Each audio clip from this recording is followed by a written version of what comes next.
Hello Capricorn, Sun, Moon, Rising and Venus signs. Kamusta kayo? Sana po nasa mabuti kayong kalagayan. Welcome back po sa Star Tarot. Kung bago kayo dito, welcome din kayo. Thank you for your support. I truly appreciate it. God bless you all. Paunang mensahe po ninyo, Sisters of the Seasons. Ayan, sabi dito, there are cycles of growth, no? Natural law and divine order na magte-take place, no, around this time in June. Pwedeng ang iba sa inyo rito, no, talagang merong mga sitwasyon na coming towards you sa ngayon na masasabi ninyong divine timing. Kasi 'di ba lahat nangyayari according to the divine order and timing. Kaya meron ditong siguro mga ine-expect kayo na hindi yun ang mangyayari by what is in the plan of the divine, no? So ito na yung um, divine timing that the things that needs to unfold, no, yun ang mag-unfold, not necessarily na yun ang gusto natin or gusto ninyo, pero yun ang nakasulat kumbaga sa plano ng divine universe, kaya yun ang maaaring dumating, yun ang maaaring mangyari, no? So tignan natin kung ano pa ang message para sa iyo for the month of June.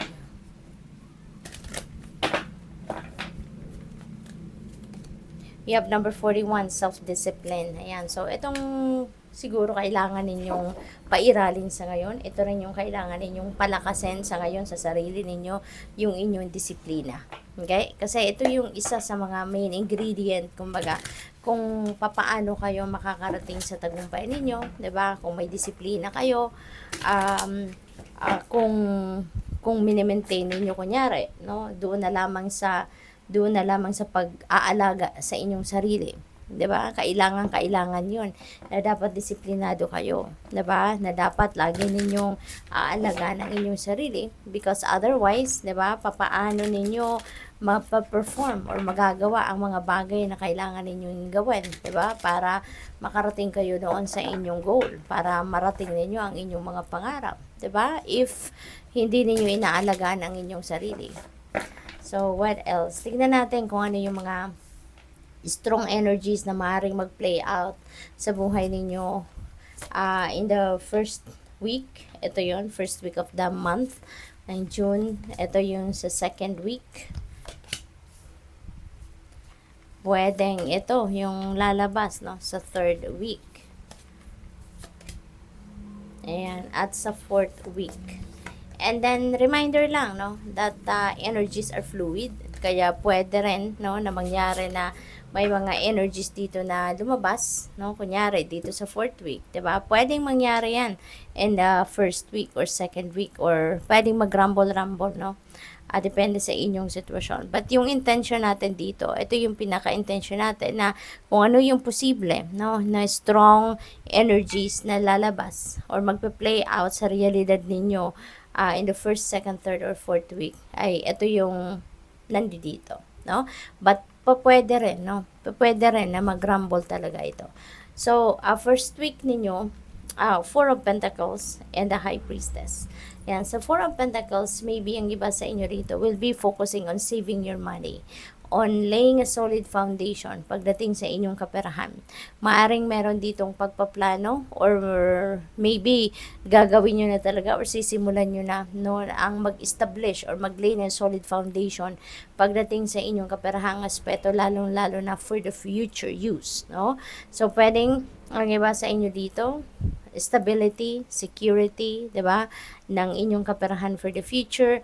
Pwede rin na ang iba sa inyo dito magsisave ng pera, magsisimulang mag-save ng pera for future purchases. Baka meron kayong pinag-iipunan, big purchase, pwedeng ganon, bahay, lupa, mga ganon, ano, sasakyan. So, maybe you are saving for that. Pwede rin na saving for retirement, no? Ang iba sa inyo. So, maybe around that time, yun ang mga ipaprioritize ninyo na paglalagyan ninyo ng inyong pera. And with the High Priestess, this is a reminder para sa'yo, no? Na sa lahat ng gagawin ninyo sa ngayong buwan, no? And lalo-lalo na on the first week of June, Gamitin ninyo yung inyong mga alam. Gamitin ninyo yung mga natutunan na ninyo in the past. Gamitin ninyo yung inyong wisdom. Apply them, no, sa inyong mga sitwasyon, sa inyong mga decision making, sa inyong mga gagawin, no? Para nang sa gayon, ano yun, put into practice kung ano ba ang mga natutunan ninyo sa buhay ninyo in the past. Okay? At saka, this is also a reminder for you na always tune in to your intuition. Listen and follow what your intuition is telling you. Kasi yun ang maaasahan ninyo 24/7 na guide ninyo. No? So, sa second week, we have Knight of Swords and we have the Hanged Man. Ayan. So, parang opposite, diba? Kasi si Knight of Swords, this is a fast-moving energy. Si Hanged Man naman, this is stagnant energy. So, feeling ko rito, si Hanged Man, titigil, no? Merong pagtigil muna ang mga gagawin ninyo. Merong pause, merong mga delays, merong mga blockages, no? Merong pagtigil na mga gagawin ninyo rito or kung ano man ang pinagfo-focusan ninyo rito kasi maybe, no, kailangan ninyo muna na magpahinga, no, to recuperate, to rejuvenate, recharge, 'di ba? Maybe 'yun ang kailangan ninyo muna. Okay? Pwede rin na para sa iba sa inyo dito, this is the way of the universe naman na tigilin muna or patigilin muna yung kung ano mga pinagkakaabalahan ninyo so that makapag inner work kayo, makapagnilay-nilay kayo, makapagmuni-muni kayo because maybe there is something na kailangan ninyong malaman sa ngayon. So you need to listen to your intuition. You need to go deep within you para marinig ninyo yung bulong sa inyo ng soul niyo, bulong sa inyo ng divine universe through your intuition. Kasi there could be, new plans that may arise. There could be new ideas. Or pwede rin na mayroon dito mga bagong perspective, no, that may arise. At maaring yun ay magagamit ninyo dito sa pagpapatuloy ng inyong mga ginagawa. No? So, feeling ko ganun ang sitwasyon dito. And then, with the Knight of Swords, once na nakapag-isip na kayo, nakapagpahinga na kayo, nakapag-rejuvenate na kayo at lahat, maybe, dito na magsisimula yung trabaho. Dito na magsisimula yung pagbilis, no, ng progress. 'Di ba? Kasi rejuvenated na kayo, 'di ba? Recuperated na kayo, malakas na kayong muli, 'di ba? You've regained your strength dito, your focus, your concentration. Kaya magtutuloy-tuloy na muli kayo, no, ng trabaho. As in, you're going to be back to focus doon sa kung ano man ang inyong mga pinagkakaabalahan. Okay? Things are going to start again to move forward. On the third week, meron tayong Six of Cups at meron tayong Knight of Wands. Ayan. So, magpapatuloy, no? Magpapatuloy yung travel, magpapatuloy yung mabilis, no, na transition sa mga bagay-bagay, mabilis na pag-unfold ng mga sitwasyon sa buhay ninyo, yung gano'n. Kasi si Knight of Wands is also a fast-moving energy. At hindi nawawala rito yung advice sa inyo na lagi kayong makikinig sa iyong intuition. Always apply sa mga gagawin ninyo rito, mga methodologies or how you face, yung buhay mismo, no? Iba't ibang sitwasyon, gamitin ninyo yung inyong intuition. Okay? Dahil yun ang makakatulong sa iyo na makalapit kayo sa pagtatagumpay ng kung ano man ang inyong pinagkakaabalahan. Okay? So, we have, speaking of travel, no? Sa Six of Cups, pwedeng may travel dito.